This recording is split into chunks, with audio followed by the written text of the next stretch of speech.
બધા નહીં કહેતા માતાજી કોઈ શરીરમાં આવો, માતાજી કોઈ શરીરમાં આવો તો માણસ સહન ના કરી શકે માતાજી.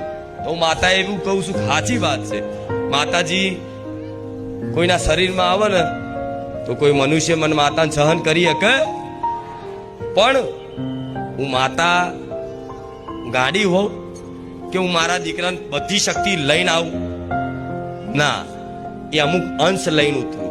અમુક અંશ કે જેટલું મારો દીકરો સામર્થ્ય મને માતા ઝેલી શકે ને એ સામર્થ્ય આપવા વાળી હું છું. એટલું જ પ્રકાશ લઈને હું ઉતરું.